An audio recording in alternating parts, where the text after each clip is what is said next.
Hello everybody. और कैसे हैं आप सभी? कैसी लग रही है क्लास?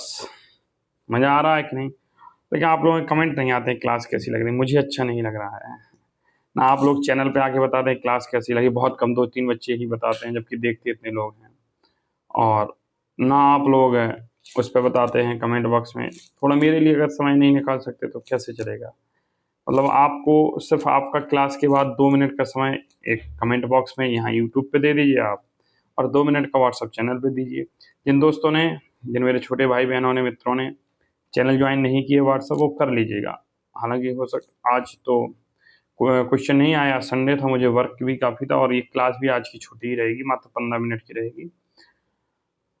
लेकिन हमने कहा था कि इस हफ्ते देंगे तो क्लास तो आएगी। और क्लास कैसी लगी? बहुत अच्छे 2-3 बच्चे हैं जिनकी कॉपी बहुत अच्छी मेंटेनेंस हो रही है। मैं चैनल पर शेयर भी किया हूँ, बहुत अच्छी कॉपी बना रहे हैं। और निरंतरता ही आपकी सफलता की प्रथम सीढ़ी है। आप कंटिन्यूटी में लगे रहें, कोशिश, निरंतरता रहें। एक चीज़ हमेशा याद रखना, 2 मिनट लगेंगे आपके। जीवन में निरंतरता होनी चाहिए, कंटिन्यूटी आपकी होनी चाहिए। कंटिन्यूटी और अनुशासन, ये काम हो गया नहीं, थोड़ा सा रह गया, कर रहे थे, ऐसे शब्द कहने वाले बच्चे सफलता से बहुत दूर रहते हैं। अगर आपकी क्लास अभी आ रही है ना, तो बहाना नहीं हमारे यहाँ लाइट नहीं थी, फलाना नहीं था, नोट्स नहीं थे, कॉपी नहीं थी, ये नहीं भाई। आपको क्लास कंप्लीट करनी है मतलब कंप्लीट करनी है, लिखना है मतलब लिखना है, बहाने नहीं। भाई मेजर दिक्कत है, आपको फीवर है या कोई चोट है तो वो बात अलग है, लेकिन बकाया इससे करना कि आज नहीं हम कल देख लेंगे, रात में देख लेंगे, फिर देख लेंगे। तो बाबू कबीरदास जी कहते हैं, काल करें सो आज कर, आज करें सो आप, पल में पले होएगी भोर करोगे कब। और कल कभी आता नहीं है। चलिए अब क्लास स्टार्ट करते हैं। एक बार पुनः सबको गुड इवनिंग। और कुछ हम कल रिवीजन कर लेते हैं। एक बार क्विक रिवीजन रहेगा 3 मिनट का, वो तो हम डेली करेंगे। कोर्स की अपन को जल्दी है नहीं, कोर्स अपना हो ही जाएगा खत्म। वो आपको भी लग रहा होगा कि मज़ा आ रहा है, ये बता देना बढ़िया। ऐसे धीरे धीरे पढ़ें, चीज़ें डेली याद हो रही होंगी। स्कूल भी आपके स्टार्टर्स हो जाएंगे, फिर भी डेली होंगे। और कल से तो स्कूल शॉर्ट है, तो मंगल से या बुधवार से थोड़ा क्लास भी लंबी होगी, हमको समय ज़्यादा मिल जाएगा। हमने पहले दिन पढ़ाया था कोशिका की खोज किसने की, तो आपने बताया था रॉबर्ट हुक ने की, जो मृत कोशिका थी। मृत कोशिका के अध्ययन को नेफ्रोसिस कहते हैं। जीवित कोशिका की खोज किसने की थी? लीवेनहॉक ने की थी, आपने बताया था। फादर ऑफ साइटोलॉजी किसे कहते हैं? तो आपने बताया था रॉबर्ट हुक को कहते हैं। फादर ऑफ बैक्टीरियोलॉजी किसे कहते हैं? तो आपने बताया था लीवेनहॉक को कहते हैं। केंद्रक की खोज बताई आपको। कोशिका सिद्धांत बताया, रोडोल्फ विर्चू ने चौथा पॉइंट जोड़ा, वो भी बताया। उसके बाद चर्चा हुई कोशिका के अंगों की, जिसमें हमने चर्चा की माइटोकॉन्ड्रिया की। माइटोकॉन्ड्रिया को भी आपने पढ़ा कि अल्टमैन ने खोजा, इसमें पावर ऑफ हाउस होता था। एटीपी पढ़ा, एडीपी पढ़ा, एनडीए पढ़ा, सॉरी डीएनए पढ़ा। और माइटोकॉन्ड्रिया कोशिका प्रोटीन बनाती है, ये भी पढ़ा। इसमें गोलाकार डीएनए होता है, 17 राइबोसोम होता है। और माइटोकॉन्ड्रिया का रासायनिक संगठन भी पढ़ा। इतनी काफ़ी चीज़ें आप लोगों ने पढ़ी हैं, ये सारा एक रिवीजन हो गया होगा। और उम्मीद है कि आप जो क्लास देखने बैठे होंगे तो रिवीजन करके ही बैठेंगे। चलिए अब हम आगे चलते हैं। कल हमने यहाँ तक पढ़ा था, कुछ रह गया था माइटोकॉन्ड्रिया। माइटोकॉन्ड्रिया को वायोब्लास्ट की संज्ञा देते हैं। जब इसकी खोज हुई थी तो माइटोकॉन्ड्रिया को वायोब्लास्ट की संज्ञा देते हैं। क्वेश्चन बनेगा, कोशिका के किस अंग को, कोशिका के किस अंग को वायोब्लास्ट की संज्ञा दी जाती है? जब आप क्लास देख रहे होंगे तो क्लास को इस तरीके से रखा करो। देखो, जैसे अभी हम कुछ देख रहे थे ईरान युद्ध के बारे में, तो ऐसे फ़ोन रख लिया करो। अब कई बच्चे क्या करते हैं, इस तरीके से फ़ोन रखते हैं, ऐसे ऐसे रख लेते हैं, ऊपर से ऐसे संगीता के बाबू सोना के मैसेज का रिप्लाई दी, सब खचरई किया तुम, कोई भी थू रहे हैं, हमको पता चल गया। तब कुछ नहीं करना है, मोबाइल को DND डोंट डिस्टर्ब मोड में लगाइए और पूरी क्लास देखिए। इस क्लास के दौरान किसी भी फ़ोन कॉल नहीं उठाए कर दो, नो सॉरी अभी क्लास है। पढ़ाई से बढ़ के कुछ नहीं है। जीवन में सफलता पाना है तो कुछ त्याग करने होंगे। त्याग की कहानी किसी दिन बताएंगे, आज लास्ट क्लास में बताएंगे। चलो, ऑक्सीसोम F1 कण माइटोकॉन्ड्रिया में पाए जाते हैं। यस, अभी हम आपके बारे कुछ बताएंगे अपने बारे में, 2-3 शब्द। चलिए आगे। F1 कण कल हमने चित्र में दिखाए, तो माइटोकॉन्ड्रिया के बारे में हमने कल पढ़ लिया था। आज का हमारा टॉपिक है प्लास्टिड। इसको प्लास्टिड अंग्रेजी में लिखा तो उसने प्लास्टिड कर दिया। प्लास्टिक या इसी को कहते हैं लवक। आप हिंदी लिख लीजिए इसकी, लवक। अंग्रेजी जरूर हम हर चीज़ की लिखवाते, तो इसको याद रखिए बाबू। अब तुमको इससे नहीं पढ़ना कि प्लास्टिक की स्पेलिंग PLASTID प्लास्टिड नहीं, आपको ऐसे ही लिखा आ जाएगा पेपर में, ठीक है। और बायोलॉजी पढ़ते समय अंग्रेजी वर्ड्स जरूर याद रखा करें, हिंदी शुद्ध लिखा करें। कई बच्चों के हम देखते हैं कि उनकी हिंदी शुद्ध नहीं लिखी होती है। हिंदी शुद्ध लेखन जरूर करें, क्योंकि बोर्ड एग्जाम में आपकी शुद्ध हिंदी आएगी। आपकी भोजपुरी, मगधी या अवधी, बुंदेली, ये सब भाषाएं पेपर में कभी लिखी नहीं जाती हैं, शुद्ध हिंदी ही लिखी जाती है। प्लास्टिड केवल पादप कोशिकाओं में स्थित होते हैं। पहला तो एक शब्द आ गया कि जो प्लास्टिड होता है, जो लवक होता है, वो केवल प्लांट सेल में होता है। कल 2 प्रकार की सेल बताएंगे आपको, एक एनिमल सेल जंतु कोश का, एक प्लांट सेल पादप कोश का। प्लास्टिड केवल पादप कोशिका में स्थित होते हैं। प्लास्टिड जो होते हैं वो 2 प्रकार के होते हैं, एक होता है क्रोमोप्लास्ट और एक होता है ल्यूकोप्लास्ट। रुको रुको रुको, कई लोग कहेगा अरे मास्टर वह गलत पढ़ा दिया, 3 गो होते हैं। आज बता देंगे 3 गो होते हैं कि 2 गो होते हैं, कंफर्म। बहुत सी बुकें 3 गो लिखती हैं, 3 हम भी पढ़ा देंगे, गलत नहीं, लेकिन 3 नहीं होते हैं, 2 होते हैं। फिर 3 कैसे बन गए मास्टर साहब, बताते हैं 3 कैसे बन गए। क्योंकि मैं पढ़ाता हूँ एनसीईआरटी से, और हमेशा याद रखना, अगर आप कोई भी पेपर देने जाएंगे, क्वेश्चन फंसेगा, विवाद फंसेगा, तो पुस्तक एनसीईआरटी और एससीईआरटी की ही मान्य होगी। आप किसी भी शिक्षक से पूछ लीजिए। इतनी बात क्लियर है, आगे चलते हैं। ठीक है, तो जिन क्रोमोप्लास्ट में क्लोरोफिल वर्णक होता है, देखो जिन क्लोरोप्लास्ट में क्लोरोफिल वर्णन होता है उन्हें क्लोरोप्लास्ट कहते हैं। जिन क्रोमोप्लास्ट में, अब क्रोमोप्लास्ट क्या होता है, वर्णी लवक होता है, उसको हम आगे सब पढ़ाएंगे, अभी आप किताब को पढ़ लीजिए।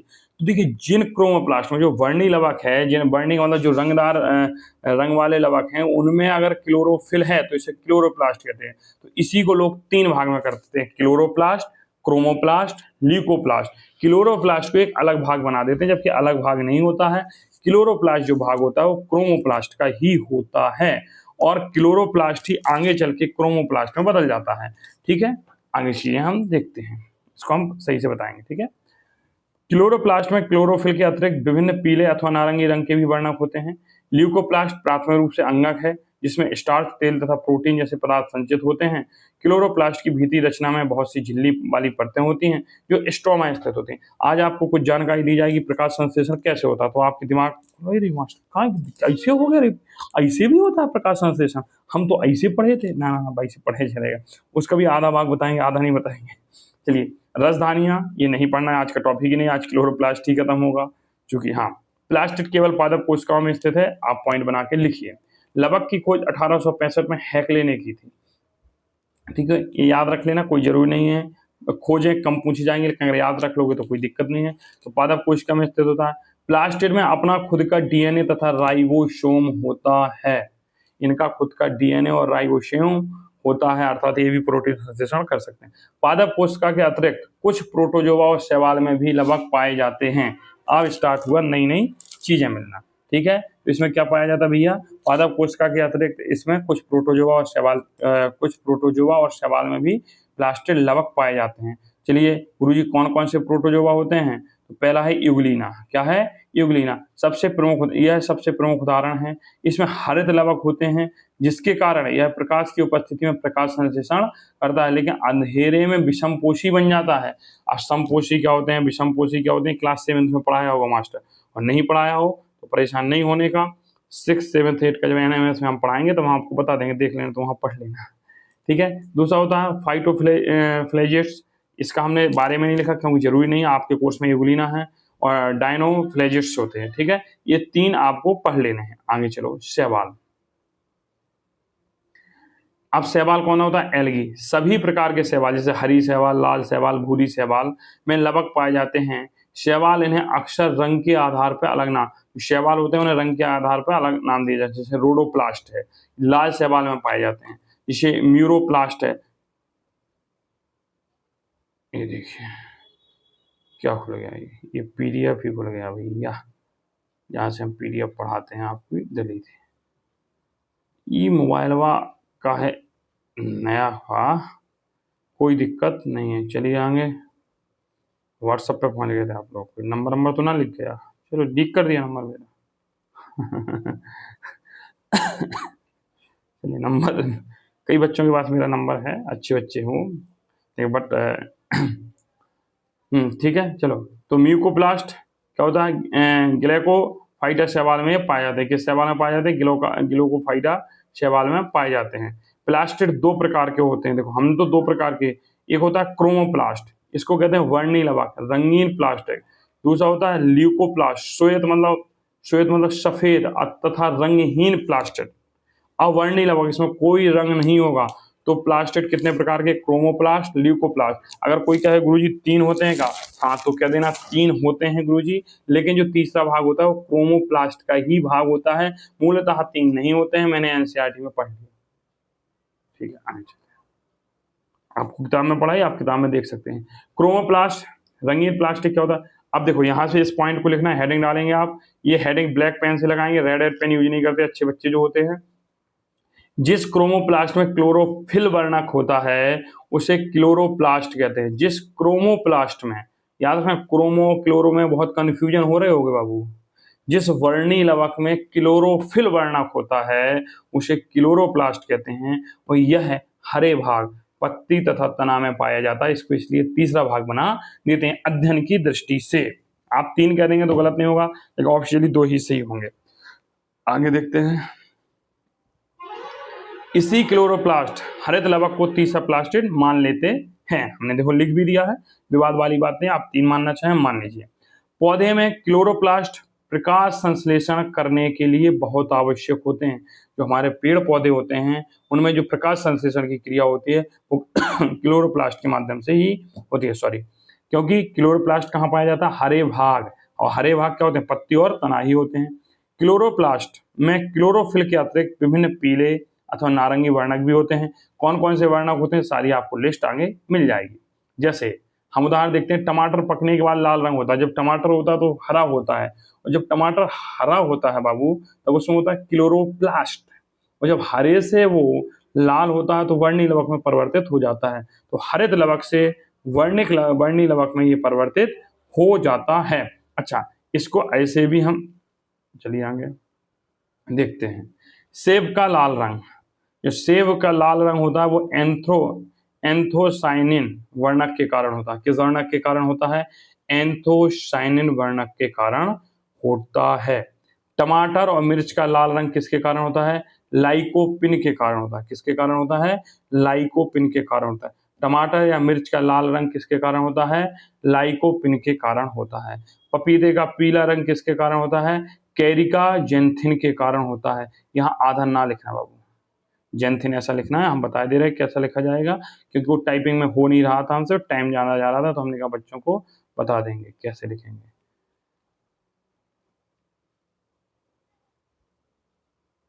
तुम तो मेरे लाल हो, मेरे लाडले हो, मेरे रसगुल्ले हो, तो इसलिए समझ जाओ ऐसे लिखना है, कैरिका जेंथिन।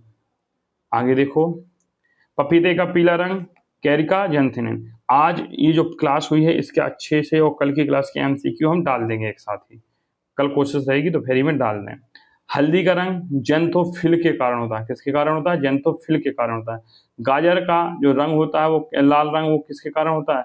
तो हल्दी का पीला रंग होता है वो जेंथोफिल के कारण होता है। गाजर का लाल रंग किसके कारण होता है? कैरोटीन के कारण होता है। तो ये चीजें आपको याद रखनी है। अगर आपसे पूछे कोई सेब का लाल रंग किसके कारण होता है तो एंथोसाइनिन के कारण होता है। टमाटर या मिर्च का लाल रंग किसके कारण होता है? तो लाइकोपिन के कारण होता है। पपीते का पीला रंग किसके कारण होता है? कैरिका जेंथिन के कारण होता है।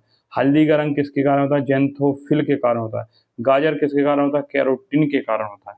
चलिए आगे, क्लोरोप्लास्ट की भीतरी रचना में जो भीतरी संरचना होती है, या भीतरी रचना या संरचना में बहुत सी झिल्ली वाली परतें होती हैं जिन्हें स्ट्रोमा कहते हैं। क्या कहते हैं? स्ट्रोमा कहते हैं। जो क्लोरोप्लास्ट होता है उसके अंदर भी एक संरचना होती है जिसे स्ट्रोमा कहते हैं। याद से सुनना, भी दिमाग चौंकेगा आपका। आपको क्या लगता है प्रकाश संश्लेषण की क्रिया क्लोरोप्लास्ट में होती? नहीं, क्लोरोप्लास्ट के अंदर स्ट्रोमा होता है, और स्ट्रोमा के अंदर झिल्लियों से बनी पट्टिकाएं होती हैं, और इन पर सिक्कों के ढेर जैसी संरचना होती हैं। जैसे कि देखो ये सिक्के के ढेर हमने बना दिए, बन गए ये सिक्कों के ऐसे। इनको ग्रेनम कहते हैं। क्या कहते हैं? ग्रेनम कहते हैं। और इसी ग्रेनम में इलेक्ट्रॉन होते हैं, उसी ग्रेनम से ही प्रकाश संश्लेषण होता है। समझ गए बाबू? इतनी सरल ना बा ठीक है, ग्रेनम कहते हैं। समझ रहे हो कि नहीं समझ रहे हो? चलिए आगे, प्रकाश संश्लेषण की जो प्रकाशिक अभिक्रिया है, अब कैसे प्रकाशिक मतलब जो सूर्य के प्रकाश में प्रकाश संश्लेषण होता है वो क्लोरोप्लास्ट के ग्रेना में होता है, और जबकि जो अप्रकाशिक होती है सूर्य के प्रकाश की अनुपस्थिति में होती है वो स्ट्रोमा में ही संपन्न होती है। मतलब जो दिन में प्रकाश संश्लेषण होगा, कई पेड़ पौधे हैं जो रात में भी हल्का फुल्का कर लेते हैं, या जिनमें केमिकल प्रकाश संश्लेषण होता है। जरूरत नहीं होता है कि मतलब सूर्य के प्रकाश से हो जाए, नहीं, केमिकल प्रकाश संश्लेषण भी होता है। ठीक है, तो वो जो अभिक्रियाएं होती हैं, अप्रकाशिक अभिक्रिया जो प्रकाश की अनुपस्थिति में होती है वो स्ट्रोमा में संपन्न होती हैं, और जो प्रकाश की उपस्थिति में होती हैं वो ग्रेना में संपन्न होती हैं। कहाँ होती हैं? ग्रेना में संपन्न होती हैं। इतनी बात समझ में आ गई। एक बार दोबारा रिवीजन कर लेते हैं, क्योंकि आज की क्लास थोड़ा सा क्लोरोप्लास्ट में आपको दिक्कत हो रही होगी। तो सबसे पहले ध्यान से सुनना है आपको। हमने आपको बताया कि जो पेड़ पौधों में होता है उसमें लवक पाए जाते हैं जो मानव कोशिकाओं में नहीं होते हैं। पहले लवक जो होता है वो पादप कोशिका का सबसे बड़ा अंगक माना जाता है। लवक के हमने आपको दो भाग बताए, एक बताया क्रोमोप्लास्ट जिसे वर्णी लवक कहते हैं, दूसरा बताया आपको ल्यूकोप्लास्ट जिसे अवर्णी लवक कहते हैं। इसके बाद हमने बाबू आपको बताया जो क्लोरोप्लास्ट होता है यदि उसमें जो क्रोमोप्लास्ट होता है, यदि उसमें क्लोरोफिल पाया जाए तो उसको क्लोरोप्लास्ट कहते हैं। जो क्लोरोप्लास्ट वाला भाग होता है वो अधिकतर पेड़ के तने पत्तियों में होता है, जो हरा भाग होता है। इसके बाद हमने आपको कहा कि क्रोमो से जो हमारा क्रोमोप्लास्ट था, वर्णी लवक था, इसका एक भाग तो निकल गया क्लोरोप्लास्ट, और एक भाग अभी भी बना है कौन सा? क्रोमोप्लास्ट। तो जो क्रोमोप्लास्ट है यह क्रोमोप्लास्ट विभिन्न में पाया जाता है। जैसे सेब का लाल रंग हो गया वो एंथोसायनिन में होता है, एंथोसायनिन वर्ण के कारण होता है। टमाटर और मिर्च का जो लाल रंग होता है वो लाइकोपिन के कारण होता है। पपीते का जो पीला रंग होता है वो कैरिका जेंथिनिन के कारण होता है। हल्दी का जो रंग होता है वो जेंथोफिल के कारण होता है। फिर हम पुनः लौट के आए, हमने कहा बेटा अब सुनो, क्लोरोप्लास्ट जो होता है उसकी जो भीतरी संरचना होती है, जो उसकी आंतरिक संरचना होती है, उसमें बहुत झिल्ली वाली परतें होती हैं। अब झिल्ली वाली कैसे होगी? जैसे कभी कभी तुम लोगों ने किया होगा, एक गम रखी है, इस गम को ऐसे हाथ में लगाते हो कि नहीं? कितने लोगों ने हाथ में लगा के और फिर उससे निकाला होगा, ऐसे ऐसे करके हल्की हल्की झिल्ली निकालते हो, तो वैसे झिल्ली नुमा संरचना होती है। स्टोमा के अंदर सिक्कों की जैसी संरचना हमें बताई, ऐसे सिक्के होते हैं, सिक्कों की जैसी संरचना होती है। इसको क्या कहते हैं? ग्रेना कह देते हैं, इसको ग्रेनम कहते हैं। क्या कहते हैं? ग्रेनम कहते हैं। फिर हमने बताया प्रकाश संश्लेषण की जो प्रकाशिक अभिक्रिया है जो सूर्य के प्रकाश में संपन्न होती है, जो क्लोरोप्लास्ट के ग्रेना में होती है, और ग्रेना में होती है और प्रकाशिक स्ट्रोमा में होती है। अब देखो होता कैसा है, ये होगा क्लोरोप्लास्ट। क्या होगा? क्लोरोप्लास्ट के अंदर होगा स्ट्रेमा, और स्ट्रेमा के अंदर होगा ग्रेनम। तो ग्रेनम सबसे अंदर है। जैसे कि हम कहें ये माचिस है, ये माचिस किसी एक रैपर में थी, और रैपर हो गया क्लोरोप्लास्ट। क्या हो गया? क्लोरोप्लास्ट। अब इस क्लोरोप्लास्ट को खोला तो ये बची माचिस, ये हो गया स्ट्रोमा। इस स्ट्रोमा के अंदर जो है ये सींक, ये हो गई ग्रेनम। ये क्या हो गई? ये ग्रेनम हो गई। क्या हो गई? ये ग्रेनम हो गई। आपको समझाने के लिए क्या क्या नहीं रखना पड़ता है। देखो सिक्कों की अगर जिनको परत समझ में नहीं आई हो, सिक्के भी अभी हम रखे हैं देखो ऐसे सिक्कों की जैसी संरचना होती है, सिक्कों के जो ढेर बनते हैं। अब दिखा होगा, ले जाओ रुपए, तुम लोग खाओ पियो, टॉफी वॉफी खा लो। आज सब कोई टॉफी खाएगा, लो सबको रुपए हैं मेरे तरफ से, सब कोई टॉफी खाएगा 5-5 रुपए की। लड़की सब नहीं खाएगी, लड़की सब कुरकुरे खाती, कुरकुरे। इस सब कुरकुरे खा खा के बीमार पड़ती है। अच्छा भोजन लगता होगा ना? किन किन को मैगी पसंद है, मैक्रोनी पसंद है, ये सब कचरी करती है जो। चलिए अगला होता है ल्यूकोप्लास्ट। ल्यूकोप्लास्ट क्या होता है इसके बारे में पढ़ते हैं। सोचा तो जल्दी खत्म कर देंगे, टॉपिक ही देर में करवा दिया, निकलना है मुझे भी बाहर। अवर्णी लवक श्वेत तथा रंगहीन प्लास्टिड कहते हैं। कैसा कहते हैं? श्वेत एवं रंगहीन प्लास्टिड कहते हैं। ल्यूकोप्लास्ट थोड़ा और बड़ा करना दिख रहा होगा, हाँ। ल्यूकोप्लास्ट एक रंगीन लवक है जो पौधों के संचयन में पाए जाते हैं। इसमें स्टार्च, तेल तथा प्रोटीन जैसे पदार्थ संचित रहते हैं। प्रोटीन जैसे पदार्थ क्या रहते हैं? संचित रहते हैं। आगे चलते हैं। यह पौधों के उन भागों में पाया जाता है ल्यूकोप्लास्ट जो सूर्य के प्रकाश से वंचित रहते हैं, जहां सूर्य का प्रकाश नहीं आता है, अर्थात जड़ एवं भूमिगत तना जैसे मक्का, आलू, गेहूं जो नीचे होते हैं वहां में ये नहीं, सूर्य का प्रकाश नहीं पहुंचेगा। सूर्य का प्रकाश नहीं पहुंचेगा तो कोई रंग नहीं होगा, ल्यूकोप्लास्ट होगा। ठीक है, आगे देखो ये एमाइलोप्लास्ट देख लो, ये शर्करा को स्टार्च में परिवर्तित कर देते हैं। ये क्या करते हैं? शर्करा को स्टार्च में परिवर्तित कर देते हैं। आगे देख लीजिए, एमाइलोप्लास्ट देख लीजिए, इस शर्करा को स्टार्च में परिवर्तित कर देते हैं। इसके बाद देखो यालोप्लास्ट है, ये बीजों में मिलते हैं तथा वसा का संचयन कर देते हैं। वसा का क्या कर देते हैं? संचयन कर देते हैं। अच्छा, एक चीज आप लोगों को लगेगा आलू देख के कि जो आलू कभी कभी हरे हो जाते हैं, तो जो आलू हरे हो जाते हैं वो सेलोनिक वर्णक के कारण होता है। किसके होते हैं? सेलोनिक वर्णक के कारण होते हैं। ठीक है, सेलोनिक वर्णक के कारण होते हैं, इतना याद रखना है। तो एमाइलोप्लास्ट क्या होता है? ये शर्करा को स्टार्च में परिवर्तित करता है। या यालोप्लास्ट क्या होता है? ये बीजों में मिलते हैं, वसा का संचयन करते हैं। क्योंकि जो लीकोप्लास्ट होता है इसका कार्य ही होता है संचयन करना, संग्रहित करना। प्रोटीनोप्लास्ट जो होता है वो बीजों में पाए जाते हैं और ये प्रोटीन का संचयन करते हैं। तो यालोप्लास्ट भी बीजों में पाया जाता है और प्रोटीनोप्लास्ट भी बीजों में पाया जाता है। या इलायोप्लास्ट जो होता है वो वसा का संचयन करता है और प्रोटीनोप्लास्ट प्रोटीन का संचयन करता है। आगे देखते हैं।